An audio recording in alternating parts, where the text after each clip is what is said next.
I heard of that, and that made me so mad. A couple years ago, I was swimming in the ocean and I got caught. Hey guys, welcome to Black Swamp Knives. I wanted to talk about this because it is sad and it is disturbing that we live in a society where you can sue somebody because they saved your life.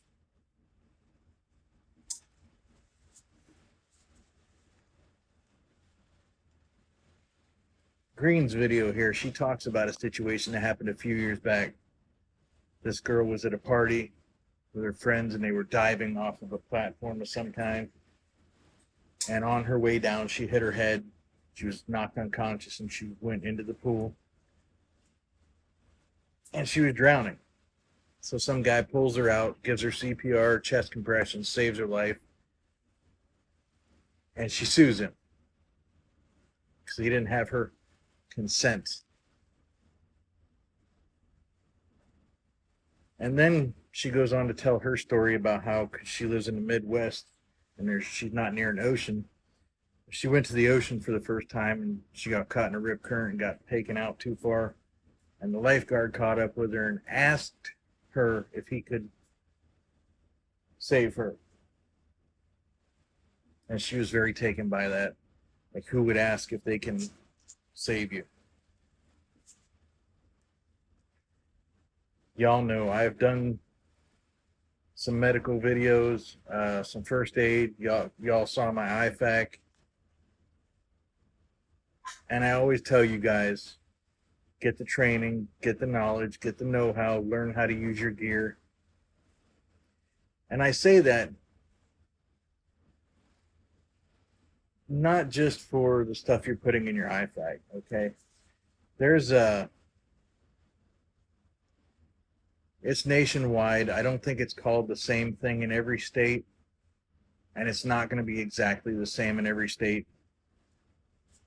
But here in Florida, it's called the Good Samaritan Law.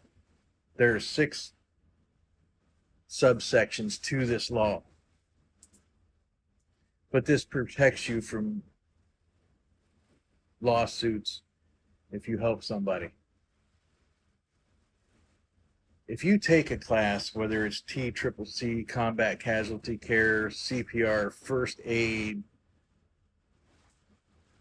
whatever it is, the instructor, they will tell you about the Good Samaritan Law. They don't have time in their class, so they're not going to go in depth with it and tell you all about the law, but they're going to explain the basic gist of it.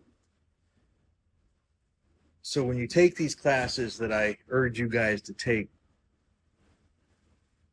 when you're done and you get home, look up the law in your state, wherever you're from. Look it up for yourself, comprehend it for yourself. This way you get a full understanding of the law. Like here in Florida, you are held legally liable and responsible if you're using equipment that you're not trained for. So let's say you wrap somebody up with a tourniquet, but you've never been trained on how to use it. Something bad happens, that person, that you're liable. That's one of the subsections of this Good Samaritan Law. So you have to know and be trained on the stuff you're using. Now there's situations where you can get consent and where you can't get consent. This is the first subsection of the Good Samaritan Law. Okay? If you roll up on a scene and somebody's bleeding out, but they're conscious, you have to ask their permission because you have to respect their autonomy and their right to live. And I shit you not, that's not a joke. It's actually in the law. So you have to get their permission. Once you get their permission and you choose to start rendering aid to this person, you are responsible. And you are obligated to continue performing those services until the professionals arrive. You cannot stop. You can't decide this is too much. You started it, you have to see it through until fire rescue, EMT, get there and take over. Okay? Now, if you roll up on a scene and the person is unconscious, you obviously can't get consent. But that's where subsection 3 comes into play. Because no matter what situation it is, if you're helping somebody, whether they're conscious or unconscious, you still have to do documentation. So when you're done and EMT takes over, you go get a piece of paper and you document everything: the time you started, what brought you to the conclusion of what you did, and everything you did until EMT got there. When the cops arrive, because they will, it's fire, rescue, police, 911 call you give them that documentation so it's on official record, and that unconscious person decides later on that they want to sue you. It's hard for them to do that because it's official report. It's documented.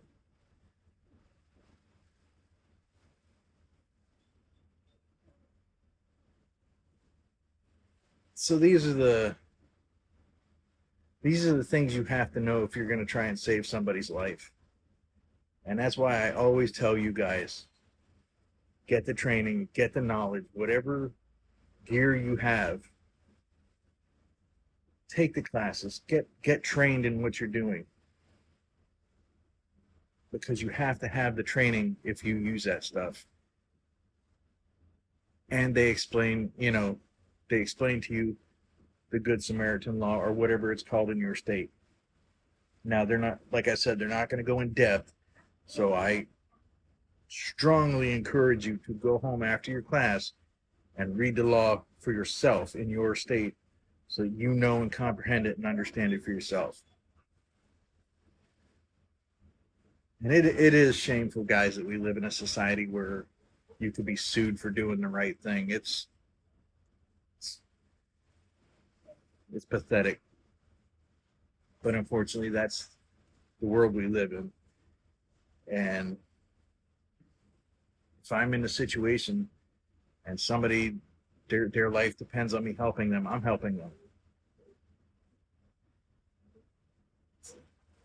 I would want somebody to do that for me and my family and my friends.